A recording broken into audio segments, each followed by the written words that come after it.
Hello friends, आपका स्वागत है मेरे चैनल पे। आज हम एनपीटीईएल के द्वारा प्रोवाइड किए गए नेटवर्क एनालिसिस कोर्स के वीक 0 असाइनमेंट का सॉल्यूशन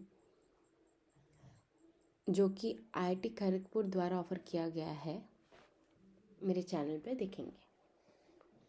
यह असाइनमेंट एक वार्म अप की तरह है जो आपके बेसिक्स को स्ट्रॉन्ग करने के लिए डिज़ाइन किया गया है। सबसे पहले हम क्वेश्चन 1 को देखते हैं। इसमें हमें terminal A and terminal B के बीच का पोटेंशियल डिफरेंस कैलकुलेट करना है। डायग्राम में हमें 3 वोल्टेज सीरीज़ में लगे हैं, 1 volt, 2 volt and 3 volt.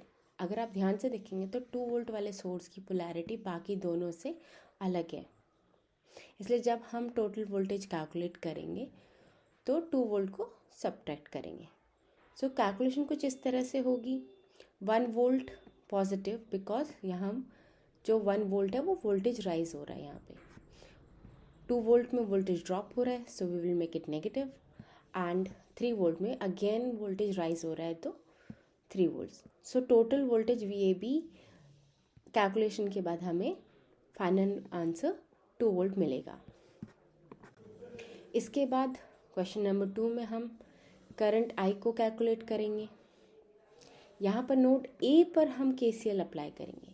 KCL क्या कहता है? KCL कहता है कि किसी भी नोड पर आने वाले करंट्स का सम इक्वल होता है बाहर निकलने वाले करंट्स के सम के। और यहाँ हम कह सकते हैं कि सारे करंट्स जो कि नोड ए पे आ रहे या जा रहे हैं उनका सम 0 होता है। इक्वेशन कुछ इस तरह रहेगी। नोड ए पे कि जो इनकमिंग करंट्स हैं उन्हें हम पॉजिटिव कंसीडर करेंगे और जो आउटगोइंग करंट्स हैं उन्हें हम negative. So all the sum of incoming current plus outgoing current is 0। Sum of all the current is 0। So जब हम इस इक्वेशन को सॉल्व करेंगे तो I की वैल्यू 0 आएगी। तो सही जवाब 0 वोल्ट है, 0 एम्पियर है। नेक्स्ट क्वेश्चन में हमें, ये क्वेश्चन बहुत सीधा सा है, हमें A और B के बीच का टोटल रेजिस्टेंस निकालना है। सर्किट में 3 रेजिस्टेंस हैं, 4 ओम, 5 ओम एंड 6 ओम्स। क्योंकि ये तीनों सीरीज़ में कनेक्ट है, हमें इसमें सिंपली ऐड कर देंगे और ये हमारे सीरीज़ इक्विवेलेंट रेजिस्टेंस का फॉर्मूला होता है। सो हम इन्हें सिंपली ऐड करेंगे तो हमें वैल्यू मिल जाएगी RAB की, दैट इज़ 15 ओम्स। तो सही आंसर 15 ओम्स है। यहाँ भी हमें टोटल रेजिस्टेंस निकालना है, लेकिन इस बार रेजिस्टेंस पैरेलल में है। वैल्यूज़ कुछ ऐसे हैं कि 2 वोल्ट जो 2 रेजिस्टेंसेस हैं उनका वैल्यू है 10 ओम्स और बाकी एक का है 5 ओम। पहले कॉम्बिनेशन का फॉर्मूला यूज़ करेंगे। So 1/RAB is 1/10 plus 1/10 plus 1/5। Okay, we will find out the LCM। LCM find out करने पे 1/RAB की वैल्यू आएगी 4/10 और RAB की वैल्यू है 10/4। So final answer is 2.5 ohms. अब इस क्वेश्चन में हमें करंट I की वैल्यू निकालनी है। टोटल करंट सोर्स हमारे पास 5 एम्पियर है जो 2 ब्रांचेस में बट रहा है, 4 ओम्स के अराउंड और 6 ओम्स के अराउंड। हमें करंट डिवीजन रूल यूज़ करना होगा। जिस ब्रांच का करंट निकालना है न्यूमरेटर में उससे अपोजिट रेजिस्टर रखते हैं।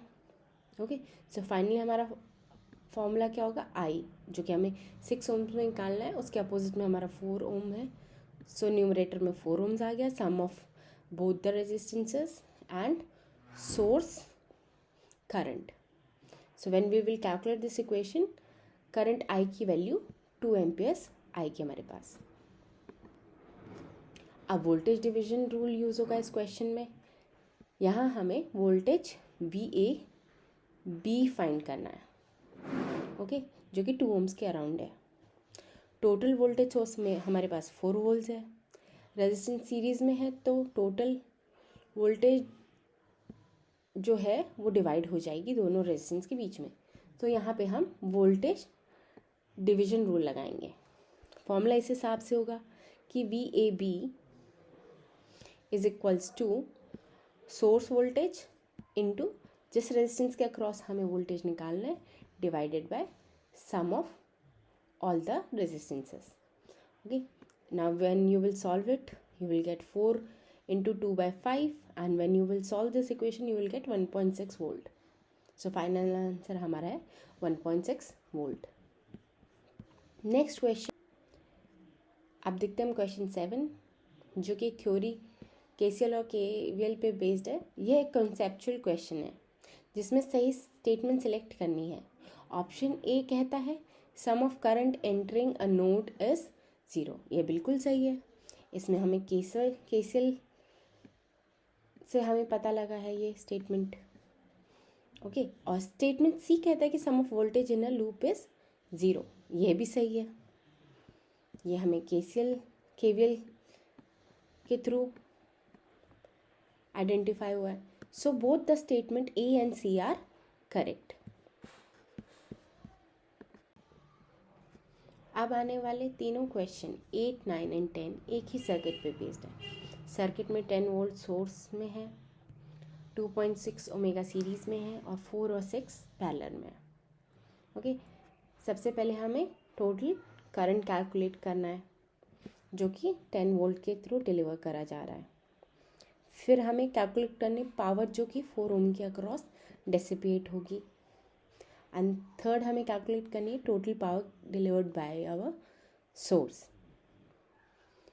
ओके, सो हम सबसे पहले क्वेश्चन नंबर 8 को सॉल्व करते हैं. टोटल करंट को फाइंड आउट करते हैं. टोटल करंट फाइंड आउट करने के लिए हमें टोटल रेजिस्टेंस चाहिए होगा. उसके लिए सबसे पहले हम पैरेलल पार्ट को सॉल्व करते हैं. सो हम पैरेलल इक्वेशन लगाएंगे पैरेलल रेजिस्टेंसेस वाली, जिसमें हम 4 into 6 डिवाइडेड बाय 4 + 6 करते हुए मीन्स ये कहाँ से आएगी 1/4 + 1/6 equals to 1/R parallel. When you will solve this you will get 2.4 ohms. Okay, then अब हम इसे सीरीज़ में लगा देंगे 2.4 को 2.6 से. सो टोटल रेजिस्टेंस हमारे पास कितना आ जाएगा 5 ओम. अब हमें करंट फाइंड आउट करना तो ओम्स लॉ का यूज़ करेंगे. ओम्स लॉ के according I is equals to V/R. ओम्स लॉ क्या कहता है V is directly proportional to I. सो V is equals to IR.